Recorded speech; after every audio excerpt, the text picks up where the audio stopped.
This is a weird question to ask you guys because none of us are born here, but do you think the English language can be confusing sometimes? Mm-hmm. Well, I do too. One thing that never fails to fascinate me is how the English language works. This international language is used every single day, yet only a few people consider how hard the language is to understand. Attempting to figure out why this language is the way that it is another feat by itself. But here are some questions I have about the language. Are pets called pets because we pet them, or do we pet pets because they're called pets? Why is building called a building when it's already been built? And lastly, why do we cook bacon but bake cookies? To start us off with the pet conundrum, the idea of the domestication of animals has long since been alive way before the English language was a thing. It is important to know that they did not use the word pet back then, but instead utilized the meaning of the word tame. Pet was later used from the Scottish Gaelic word meaning tamed animal. This is a classic case of which came first, such as the chicken or the egg. Randomly asking a person if a pet is called a pet, or if is a pet called a pet since we pet them, or if we call pets pets because we pet them, will produce any outcome just like any typical conundrum. Another great example of the irony of this language are the tenses, or rather the different forms of verbs.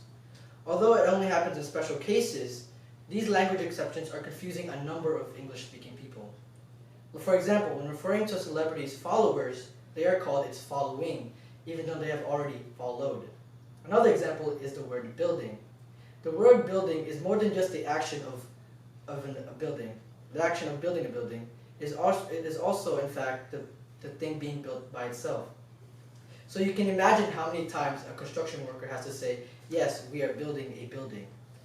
And last but not least, there are just those plain senseless words. Words where their affiliated title have no correlation to the object whatsoever. There are a number of similar words that have no relation to their word name at all. It's for the most part English using root words from a various number of different dialects. The word cookie originates from the Dutch word. The word cookie originates from the Dutch word kokie, meaning little cake, while the word bacon originates from a Germanic root word meaning back. The idea of baking cookies and cooking bacon is enough to make anyone question the credibility of English as a language. Nonetheless, English is one of the foundation of a person's life, even in other countries. Although it can sometimes be a difficult language to acquire an understanding of, it also helps us in our daily lives. It can help us connect with others who are unfamiliar with the language, whilst also ignoring the fact that the language's grammatical patterns are totally something else. The best possible method to further acquire knowledge of this language is to just practice it yourself. After all, nothing beats practice when it comes to learning.